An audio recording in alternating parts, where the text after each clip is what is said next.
Some people argue that much of the most mysterious paradoxical art is created by reclusive souls. Max was surely one of those people. Born in Brooklyn, New York in 1933. At 17, he joined the Marines, and after returning from Korea, he studied at the Art Students League of New York. He then moved to Hollywood and lived with his uncle, neurosurgeon Daniel Weller, and his wife, columnist Helen, in Hollywood. Their influence got him involved with show business, where he was an agent and television actor. He met his first wife, Edie, at this time, but was bored with show business, and they decided to move back to New York City and followed his true passion, painting. Max's artistic mastery was shaped in part by the experience he gained while studying under prominent painters of his time. He was fortunate to have the rare opportunity to train under the painter and teacher Hans Hofmann, a primary catalyst for the abstract impressionist movement. Later, he apprenticed under Raphael Soyer, the celebrated Russian-born American painter, draftsman, and printmaker. Among Max's primary influences were Picasso, Kandinsky, André Masson, and the figurative works of Max Beckmann. He was friends and worked closely with many of his era's important artists, including Willem de Kooning, Helen Frankenthaler, Philip Guston, Lee Krasner, and many others. Although not religious in a traditional sense, his Jewish identity was very important to him. He spoke out against anti-Semitism throughout his life and painted a series of moving works on the Holocaust. From the early 70s to late 80s, Max lived in New York, Los Angeles, and San Francisco with his wife Edie, his mistress and muse, Christiane, along with the 5 children that he had with the 2 of them, all under one roof. The early part of his artistic life was spent surrounded by people day and night.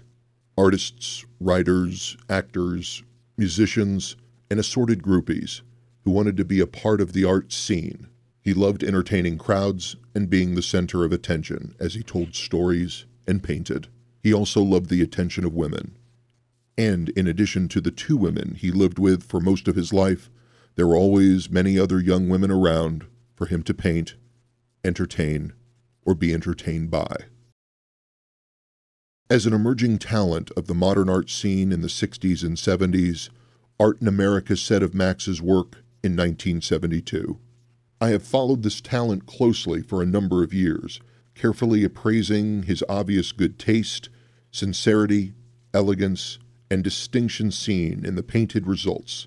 Improvisation enters strongly into his paintings with lyricism and line of color, poetically aligned while rhythmic movement throughout prevails. The paintings are invariably enhanced with color, luminosity, and the sparkle of paint handling that is frequently startling and impressive.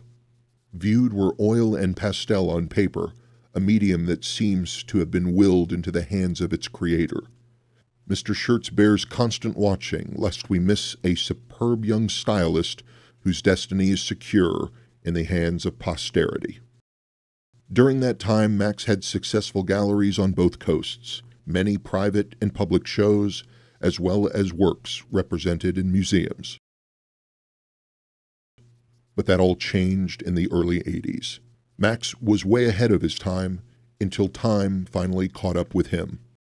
What finally led to his isolation and leaving behind his entourage was a feeling that his creative energy was being drained by all of those around him.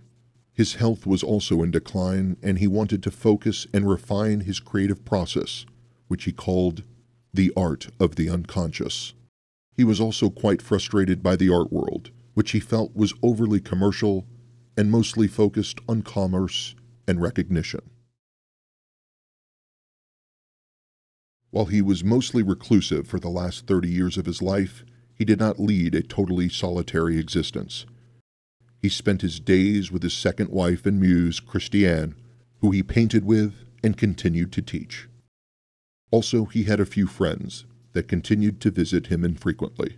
He was close with the late Henry Hopkins, who was the director of the Hammer Museum in Los Angeles and one of the few people from the art world that viewed his work from the 90s and said, "Max Shertz and his art of the unconscious takes automatism and abstraction to a new dimension, making a breakthrough in 20th century art." There were also many unsavory truths about his reclusive nature, like his truculent personality, his lack of patience or regard for anyone who disagreed with him, and his sometimes violent temper. Max disliked the art media as a whole, and critics in particular. When he encountered art critics, he enjoyed telling them how little he thought they really knew about the artistic process. Many of them visited him in his studios in New York and Los Angeles in the late 60s and early 70s, including Lawrence Alloway from the Guggenheim and Harold Rosenberg.